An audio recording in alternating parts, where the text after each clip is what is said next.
Mugoroba mwiza nshuti bakunzi b'amakuru Iteganyagihe mutegurirwa n'ikigo cy'u Rwanda gishinzwe ubumenyi bw'ikirere Meteo Rwanda gihugu kuyabagezaho nitwa Umuhoza Janet. Tugiye kurebera hamwe ku kirere kiri cyifashe mu Rwanda uyu munsi, uko kizaba cyifashe umunsi w'ejo ndetse nuko kizaba cyifashe iminsi 5 izaza. Uyu munsi hiriwe hari ibihe by'umucyo, nta mvura yabonetse ndetse n'iyabonetse habonetsemo gakeya. Muri rusange hari ibihe by'umucyo. Umunsi w'ejo rero nabwo hazaramuka harangwa n'ibihe by'umucyo, imiyaga yo izaba iringaniye ndetse ifite icyerekezo cy'amajyepfo y'uburasirazuba.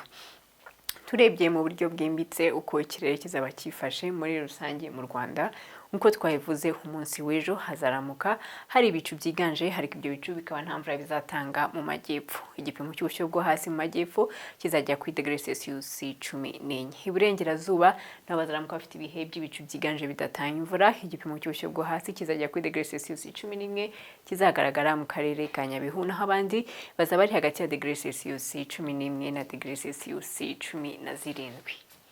Mu majyaruguru nabo bazaramuka bafite ibihe by'ibicu, ariko nabyo ibyo bicu bikaba nta mvura bizatanga. Igipimo cy'ubushyuhe bwo hasi kizajya kuri degrees Celsius 13, kizagaragara i Burera ndetse n'Igicumbi, abandi bazaba bari kuri degrees Celsius 14 ndetse na degrees Celsius 15.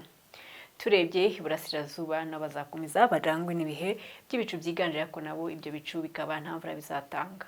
Igipimo cy'ubushyuhe bwo hasi kizajya kuri degrees Celsius 15 mu karere ka Kayonza, naho abandi bazaba kuri degrees Celsius 16 na degrees Celsius 17. Mu mujyi wa Kigali natwe tuzarangwa n'ibihe by'ibicu byiganje bidatanga imvura, naho igipimo cy'ubushyuhe bwo hasi kizajya kuri degrees Celsius 18. Ku masaha yo ku gicamunsi rero mu majyepfo bazakomeza bagire ibihe by'ibicu byiganje bidatanga imvura. Igipimo cy'ubushyuhe bwo hejuru kizajya kuri degrees Celsius 27 i Kamonyi, naho mu burengerazuba n'abazagira ibicu byiganje uretse i Rubavu ndetse na Rusizi hateganyijwe kuzarangwamo ibihe by'imvura.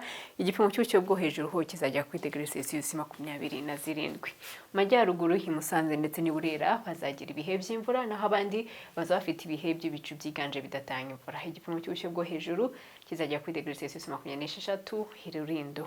Mu burasirazuba bazagira ibicu byiganje bidatanga imvura. Igipimo cy'ubushyuhe bwo hejuru kizajya kuri degrees Celsius 30 mu karere ka Nyagatare. Mu mujyi wa Kigali natwe tuzakomeza tugira ibicu byiganje bidatanga imvura, naho igipimo cy'ubushyuhe bwo hejuru kizajya kuri degrees Celsius 28. Turebeye hamwe ikirere kizaba cyifashe muri iyi minsi 5 izaza, no kuvuga kuva ku itariki 28 kugeza ku itariki 2 hazaba harangwamo n'ibihe by'umucyo. Umunsi w'ejo hazabonekamo imvura mu bice bimwe na bimwe byo mu burengerazuba ndetse n'amajyaruguru. Itariki 29 hateganywa kuboneka imvura ishumbye ejo, ariko kuva ku itariki 30 kugeza ku itariki 2 muri rusange nta mvura iteganyijwe. Ubushyuhe buzaba buri hagati ya degrees Celsius 11 ndetse na degrees Celsius 29.